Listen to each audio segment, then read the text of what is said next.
go. Sean, you're right. I've got more questions. Just rerun it. Easy though.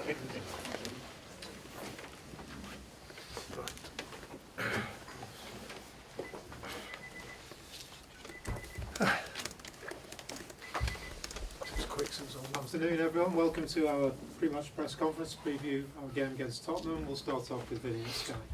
Sean, I just wanted to start with the situation regarding profit and sustainability. What impact does the Premier League charge have on yourself and the players, if any, particularly given the implication a points deduction could have if the club was to be There's no situation guilty? at the moment. The club's statement, I think, covers everything.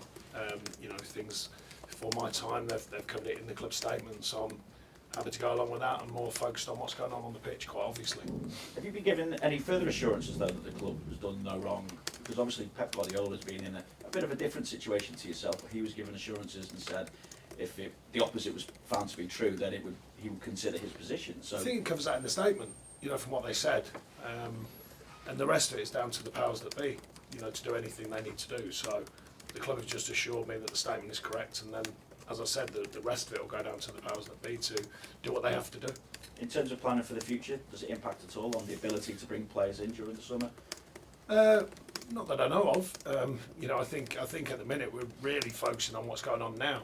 Of course, there's background views of the future, but working with the squad now, working to get more points, quite obviously, and to make sure we get what we all want, which is to be in the Premier League.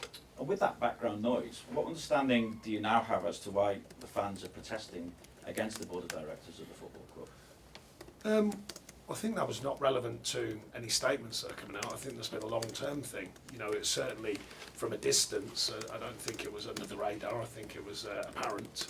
The fans weren't happy about different things at the club. Since I've been here, I must say they've been terrific with us and the team. And that's all I could ask for when I got here. Because it's before my time, all the noise from fans about different reasons and different, how they felt that they wanted to put across their reasons. But I could only ask for them to back the team, and they have. They've been magnificent in doing so, and the team responded with that. So vice versa, we want that connection. We want to align with the fans, and it starts with on the pitch, and that's what we're trying to do. In terms of what you want to do on the pitch as well, how useful has the international break been? I'm just thinking Nathan Patterson obviously had a decent experience of minutes under the belt. James Garner getting minutes as well.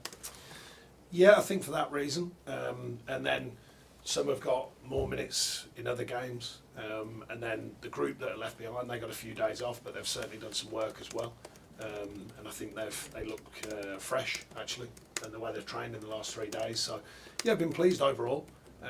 Nothing too major come back on the injury front either, so that's helpful, particularly with Amma playing both games and stuff like that. So so far so good, and a couple of them are back in today, with Alex coming back in as well. So yeah, it's good to see them. So how is Dominic Calvert-Lewin as well? Has he trained with the group today? How close is he? He hasn't trained with the group, but he's back on the grass again and has been. So he's making progress, which is good. He had that tiny niggle on the injury, slightly different area, but he's making very good progress. So we're happy with that at the moment. No time scale. Sure. No time scale. I don't do that anyway.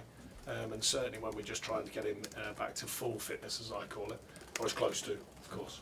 Do you feel, even without him at the minute, beginning to carry more of a goal threat, whether it's Damari playing through the middle, Ellis, Neil?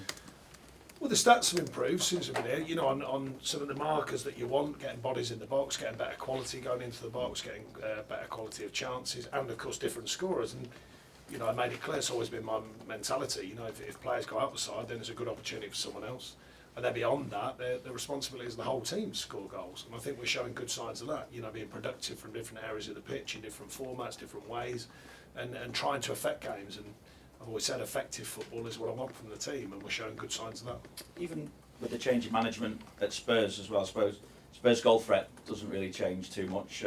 How do you go about keeping Harry Kane quiet, who's now England's all-time leading goal scorer? Yeah, fantastic, and congratulations to him. He's I'm lucky enough to know him a little bit as well, and fantastic fellow that he is, all-round professional. Look, he'll be aware it's not just about him. They've got good players there in general, but of course he's a threat. He has been season after season, and even when he gets questioned, he certainly shuts the question down pretty quickly with what he does. But like I say, there's a good team there. I know there's a bit of noise there and varying things going on, it seems, but at the end of the day, they've still got a good group of players there, and we've got to be ready for that. Thanks, Sean. Thank you. Thanks, Vinny. We'll go to Rich.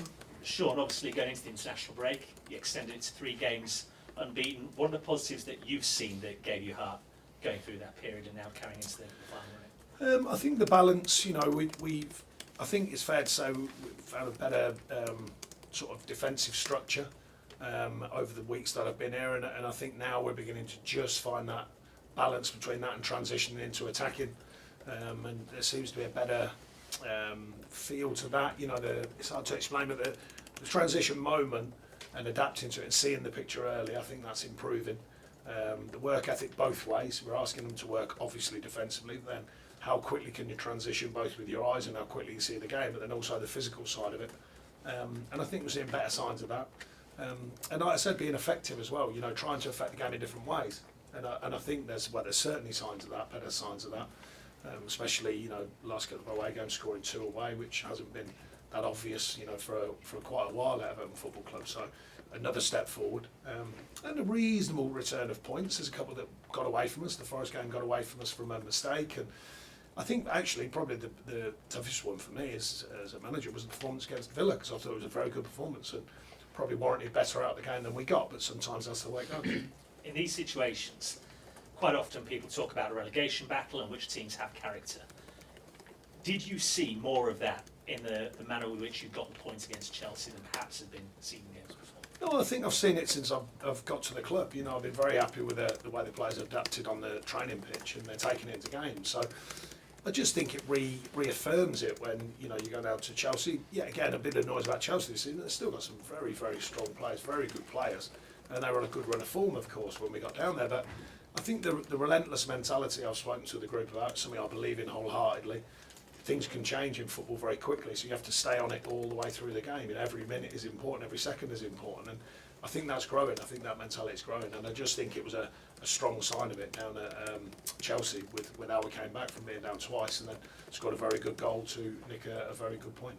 Speaking to Dwight McNeil and James Tarkowski yesterday, they both spoke about the importance of taking on responsibility and taking the game to the opposition. Now, the last time played at Goodison, ahead inside 60 seconds.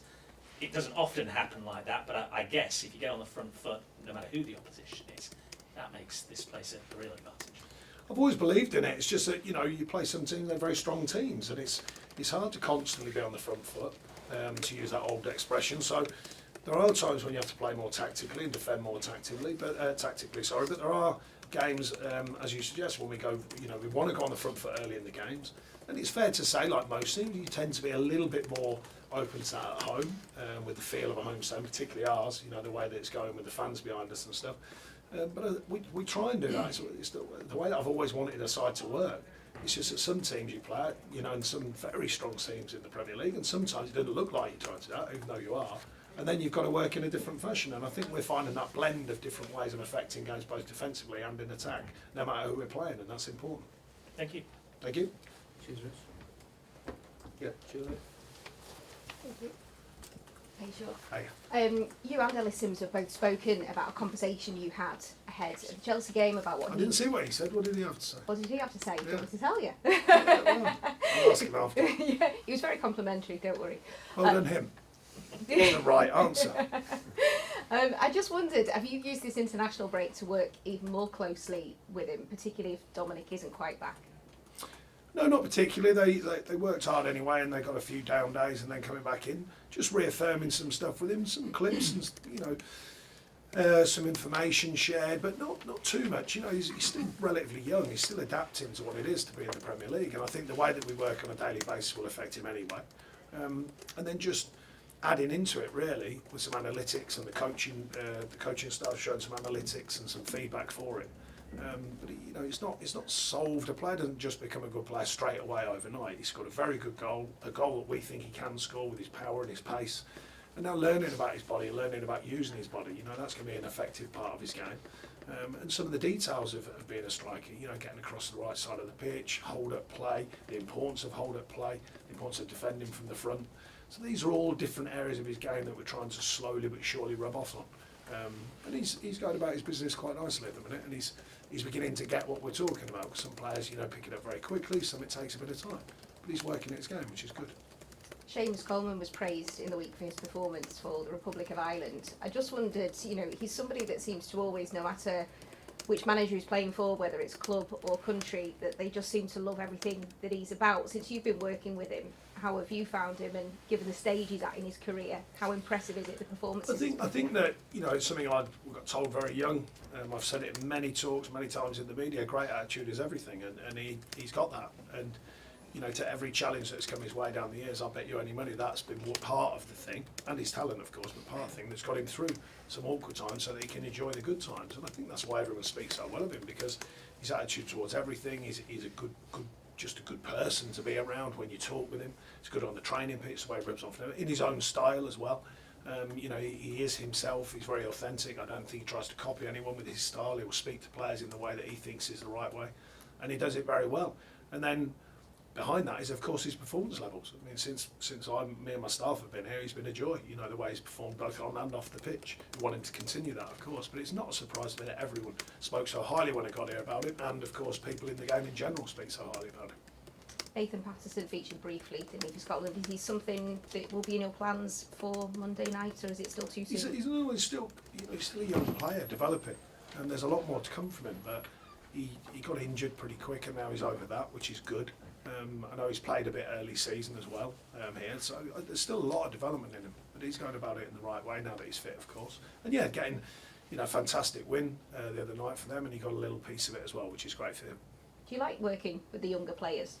Well, it's my background, to be honest. People forget I came out of playing and went straight with an under-18 group at Watford and thoroughly enjoyed it, learned a lot about myself, a lot about coaching, a lot about working with younger players. So it's certainly something that I've always believed in, but the idea of development has been part of the reason why I became a coach and a manager. I felt I could give something back that maybe I was missing in my career, or a better version of it.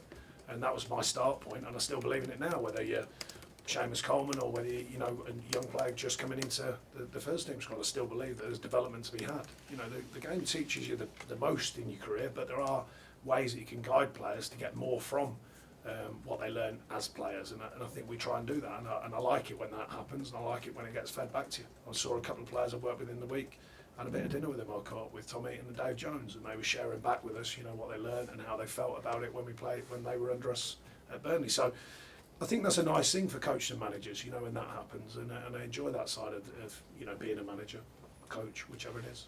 Good luck for Monday. Thank you. Julie, go to Andrew at Press Sausage. Thank you. Hi, Sean. Hi. Just on Tottenham, obviously it's been a turbulent couple of weeks there. Could it be a good time to be facing it? Look, all the things that get said about these times, and there's varying reasons why it gets said, of course, but at the end of the day, the whistle blows. You're playing against a good group of players without a shadow of a doubt. They're still going pretty well in the league for all the noise. They're certainly a side to be reckoned with. And you have to make sure that you're on your performance level. I say it all the time because it's important to remember it as a group. Anything that's helpful, if it is helpful, then we'll take it, of course. But it always starts with us. Every game starts with us. Are we prepared? Are we mentally and physically prepared? Are we organised? Do we know everything we've got to do to try and win a game? So that'll be my key focus, that's for sure. And from what you know of them, what would you expect from Cristian, Stellini and Ryan Mason? Well, he had that spell of covering a few games, so I don't think there'll be radical. There might be radical change. I doubt it. We'll have to wait and see. But the good thing with the Premier League and the players that I've got here, they've experienced a lot during this season and other seasons for some of them, coming across different tactical situations, different playing styles, etc., etc. So you've got to be adaptable and flexible. So we will be. Thank you. Thank you. Thanks very much. Any further questions in the open section? No? Okay, we'll move on to the page.